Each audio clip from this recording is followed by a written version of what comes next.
You hitchhike long enough, you'll meet all kinds. All kinds of men, that is. Never was picked up by a woman, just men, so you can imagine how surprised I was that a woman would ease over and stop. She was older than Mom and my aunt, perhaps not, but prettier. It was as if she just stepped out of the house fresh. A pleasant voice asking where I was going while she gave her attention to traffic again. I told her north, about 20 miles, but she could drop me anywhere along the way and settled in with a slight turn to the right to watch the world go by. Some drivers are talkative, some not, and I leave it to them to decide. She left me alone for the first 10 minutes or so, but I was getting a now and then look. That too was normal, and I do the same when they do. She was big, bigger than most women, but proportional if I'm writing this right. Not heavy is what I'm trying to say, just big. A pleasant face, pretty dress, and breasts a tad bigger than any I could remember. It was going to be a long trip if she didn't say anything, but it beat the bus. She asked me that.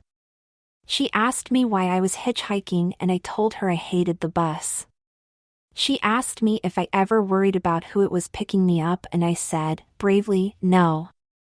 Of course, I did worry because you really do meet all kinds hitchhiking. Only I was fast on my feet, and speed sometimes is better than most everything else. I was a wimp according to the jocks at school, and speed was definitely better when a jock was interested in me. There were few, if any, that could catch me in a fair race, and no one could when I ran scared. I was small, smaller than most of the girls my age, but then again, I was fast. I was also smarter than most of the guys around me, and that left me with the happy thought that one day I'd be bossing those jocks around. When she pounded the wheel once, I jumped. Scared me to an adrenaline rush, but I calmed fast when it was clear she'd only had a thought. Turns out she was supposed to do something, an email before she left the house, and she'd forgotten. I got the next offer as she was slowing to let me out. She didn't live far and was driving well past where I needed to go, and she'd take me, willingly, but she had to go home first. 20 minutes at most, then back on the road she promised, and I took it hook, line, and sinker. A ride the whole way was better than trying for another, so yes, I could stand the delay, and happily. It was a house worthy of her and her car. Not a mansion, but big enough to put it well out of my family's reach. Her driveway was longer than the street I live on as she pulled to the front door. I could come in if I wanted, use the toilet, get a soda perhaps. It would only take a few minutes, and both sounded great. I waited in the kitchen after she poured Coke on ice, not a bottle, and that rang of class as I sipped gratefully. Cold and refreshing. Things do go better with Coke, I hummed. I'm actually not sure when I stopped humming or how long it was that I sat silently.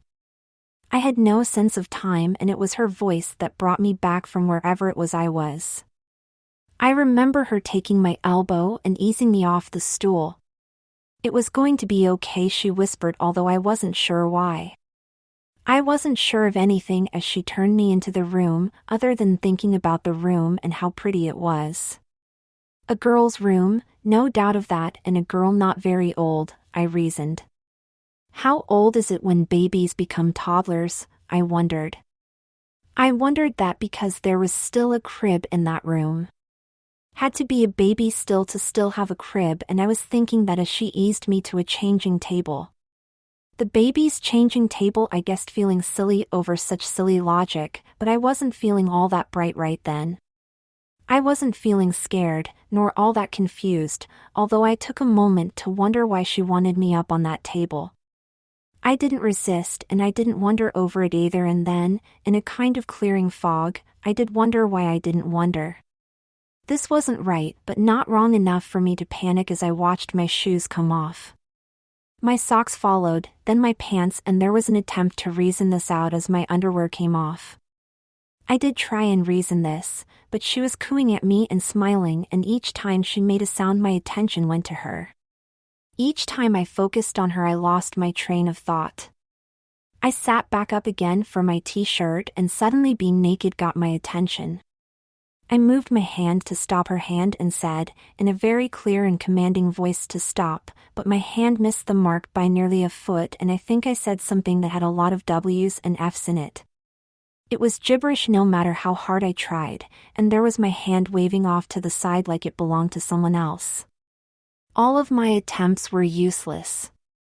How could I be so clear-headed and so foggy at the same time, and what had happened to all of that control I had before this? I could reason that out, but I couldn't answer any of those questions. I did panic, a little, but there was fascination as well. Who was she and what did she want of me? And that was my last thought as I saw the diaper. I could imagine a baby not wanting to be diapered and possibly protesting in the way babies do and realized I might be doing that very same thing. I most definitely did not want that diaper under me and said so fighting tooth and nail to catch hold of it. Only it came out as gibberish again and that tooth and nail part simply arm waving. I think I did feel my leg move believing I'd control that but it was only her lifting them. I was going to be put into a diaper and there wasn't a thing I could do but watch. I'd quit fighting because the effort was tiring and when she wiped my mouth a second time that ended any desire to try and talk. My legs came down after a moment, then she spread them well past being comfortable, but I lost focus on that with the baby oil. I could tell you, and perhaps you'd almost believe me, that it was horrible, but it wasn't. She'd poured her palm full of that oil and both hands rubbed it in. Up until that moment, it was mostly my own hands touching me like that, so another doing what I sometimes did was wonderful no matter how frightening I wanted to feel. Generous and sensuous are two of the words I can use because my loins glistened and I had an erection. Getting an erection over the prospects of being pinned into a diaper is not worthy of most men, but I would caution most men to consider their own reactions and the diaper had nothing to do with it. As far as I was concerned, it was those hands and that baby oil. Only I knew it was also the baby oil and the reason she was rubbing it in was because that's what you do to babies about to be diapered. How odd to make that connection and like it still. When the baby powder started, and it started after she wiped her hands, there was no doubt what would happen next. No doubt at all, nor any doubt I was going to lose that erection before it did happen. I wasn't numb because I could feel even the small puffs of powder touching me, and I wasn't paralyzed because I'd moved a lot when this started. So, it was something else and since I'd only had that Coke, it had to be that. I was proud of my deduction for all the good it would do me and only a little aware of her powdering me because of the mental effort I fought against till the powdering stopped. I could feel and felt the diaper before I saw it. She had taken up the front two corners and tugged it snugly enough to get my attention and kept me attentive as I watched her work. I have no experience with diapers and no memories of what mine were like as a baby, but this one was incredibly soft. I wouldn't have guessed soft considering my t-shirts as an example of cotton, but that diaper felt like silk and I have no experience to say that either, but it was soft. It was very soft and very thick and, as it came over me, very big. I'm small, very small, but not as small as a baby so that couldn't really be a baby's diaper. I have no idea how big baby diapers get so perhaps it could be for babies. That thought, the thought of me wearing a real baby's diaper bothered me a little, so I focused quickly back on the part where I thought it wasn't. A laughable thought considering it was still a diaper and it was going around me. Like it or not, the damn thing looked identical to what babies wore if their mother used cloth. I was also watching Experience and of that, I was sure. Considering I was in a room for a baby and that made sense as well. I was watching Experience but I was also watching me and you simply cannot imagine what it's like watching yourself being diapered. Horrifying seems too dramatic, but there was a touch of it as she smoothed the diaper's front under the back. She paused there with one hand holding the diaper together as her other hand went past my head. Obviously, a tray there because I saw the pink diaper pin as it passed. She was working it open with her one hand and suddenly I caught that it was pink. Funny how color can foster some notions, but I wasn't meant for pink. I was a blue. I forgot the diaper or that I was getting pinned into it to focus all of my efforts on arguing I was a blue. She smiled at the noise I made, wiped my mouth again, and before I could utter another sound, shoved a pacifier between my lips. That too was also in that tray and it too was pink. Not the rubber part that went into my mouth, but the circle of plastic that rested against my lips. I wanted to spit it out and tried. I discovered then that my tongue didn't work, which I should have already known because I couldn't make words. I tried shoving the pacifier out, but all I did was move my tongue around the soft rubber nipple and worse, I began to salivate, so I was swallowing more as well. Insult to injury because I knew it looked like I was nursing it. I quit fighting that as well and watched another pink diaper pin go past my eyes. That second diaper pin sealed my fate and the diaper. It was snug around my waist, slightly gathered between my legs but a little loose at that back and against my thighs. The diaper, as thick as it was, gathered uncomfortably between my legs as if I'd caught my blanket there while sleeping. It was the only analogy I could come up with, that blanket, before noticing then that V shape it formed. A classic shape if you're wearing a diaper. An unnerving shape if you don't wear diapers. If I had closed my eyes, I would have known it was a diaper going on, but it was that puffy V that became my final confirmation. That was that I mused till I saw the panties, and I remember Dad telling me boys don't wear panties when I'd used that word once. Girls wear panties and pink is for girls, and those were definitely a baby's panty and definitely for a baby girl. I saw baby sheep, teddy bears and whatever else decorated plastic used for babies, but what I saw most was that color pink. I tried again to move my legs but not as aggressively, more experimentally, and nothing had changed. She shook the panties opened, gathered them and with only a little effort slipped them over my feet. Odd watching something like that knowing they were your feet, odder still seeing her work them along my legs because I could see it. When she reached my diaper she rolled me towards her, fixed the panties in place on my left, then gently pushed so she could do the right. It was all so easy, these motions, and unnerving that it was. I was laying there in a baby girl's room wearing her diaper and plastic pants wondering, as silly as this sounds, where that baby girl might be and what she might be thinking. I couldn't imagine what the woman was thinking because I can't imagine a woman doing this to me or any other man, but there I was. I swallowed again, no longer caring how that motion might look. I rarely cry because long ago I'd learned that wimps crying, even if I wasn't a wimp, made them more wimpish. Not sure if that is a word or not because the point is I wanted to cry then but didn't because I worried I'd look too much like a baby. She might have the upper hand, and she could control most all of this, but I wasn't going to give her everything she might want. I wanted to cry because I saw the dress then, and while I wasn't sure it was actually a dress, I was sure that whatever it was it belonged on a girl. Boys don't wear pink, nor fabrics that shimmer in the light, nor anything with lace on it, and that thing, whatever it was, had it all. It took less time than I would have imagined, but she sat me up, took one arm and pushed it in, then the next, and in hardly a minute I was wearing it. I was in a dress and beneath those girlish layers, baby pants and a diaper. This was an insane act to which I could only witness, yet not so insane for me not to wonder. I would have screamed, clawed, swore, hit for all I was worth if I could, but I couldn't, so I sat there in that dress quietly. It wasn't my fault because I couldn't do anything about this, and that somehow made it better. It allowed me to think about it more than I might if I was fighting it. Boys hate silky things, boys hate being mothered after a certain age, and few boys, none that I know, like dressing as girls or babies, and definitely not both.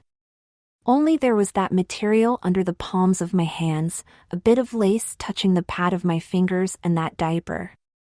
That diaper was pushing itself against the pink plastic of those panties between my thighs, and it felt like silk. I tried thinking about the rules I'd grown up with, those blue rules that confines us to our side of that fence separating boys from girls, but couldn't. Boys don't like silky things, but I did. Boys don't want to be babied, but I did, and even her large hand on my back supporting me felt nice. I was cataloging the rules, then casting some of them aside as she laid me back. Booties, baby booties came from somewhere, and the first went over my left foot. A cute look if I wasn't watching it go on that foot, but still cute even though it was. A kind of knitted slipper lined in a pink satin. Something a grandmother might knit. A bit of ribbon circled it through holes in the knitting with extra that she fashioned into a bow. She did the same to the right foot. My hands, both at my side, against the dress, moved slightly, but this time under my control suddenly. I experimented with the fingers, feeling the dress under them.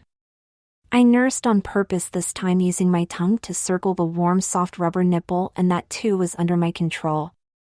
I could move things, and perhaps everything, I realized. It wasn't perfect, wasn't smooth yet, but I could move. She stood there happily satisfied and still smiling when I urged myself to sit up. She allowed it, encouraged it, and I sat. I wanted to know why and asked. She turned towards the door then, telling me as she did so, that my mother could explain it better than she could, and there was Mom. Mom was standing in the doorway and behind her Aunt Rose. That shook me right to my very core. This wasn't my fault, I said in a voice shaking from the experience and terror of them thinking otherwise. Mom spoke first, coming in and stopping next to me. She was so afraid of me hitchhiking, she'd said, as she so often said. She was beside herself with worry every day till I came home, never any real peace even then, because she knew I'd do it again that following day. She had to do something, anything to get me to stop. Her professional name was Mistress Vendetta, Ms. V to her clients, and she went back all the way to college with my aunt. High school friends that lasted till now. It was my aunt's suggestion I go through this. This was an example of what might happen hitchhiking, only not the worst case by far. I was shocked beyond words, and more so when Ms. V opened the closet and handed Mom the DVD. 3 cameras recording, for all time, my utter and complete humiliation at the hands of a woman who loved humiliating men and brought it to a high art. Mom would keep that video safe, and I would keep myself just as safe for the sake of that video staying safe. Not a threat, a promise, and I swore right then to do just that. I dressed on wobbly knees and with Mom on one side and my aunt on the other walked slowly out of that room. Ms. V was holding the dress in her hand, my baby pants and diaper folded neatly on the changing table. My booties, that pacifier and those diaper pins had been laid out as if waiting for me as I turned to walk away. Never again, I promised. I'd lied. I don't hitchhike anymore, and that is for Mom's sake, and I even walked, without sticking my thumb out once, those dozen blocks to Ms. V's house not a week past that day. Actually, it was 6 days before I gathered enough courage to knock. She didn't talk, she only smiled, and this time simply took my hand. I ride the bus daily now, an hour or so after my visits, and love that slow ride home. That hour gives me time to savor the one just behind me and contemplate how fleeting those rules for blue are. I love pink, I love my diaper and those panties made of plastic, and, for the record, those breasts are as ample and as soft as I had once imagined. Okay, the rules are still there, the ones boys follow, and as hard and rigid as before, but I can ignore them for a time now, because I'm in another universe at Ms. V's. Perhaps one day I'll even write the definitive works on a hitchhiker's guide to that alternate universe. Has a nice ring to it. P.S. Just for the sake of it, Ms. V calls me Mary Beth when I visit.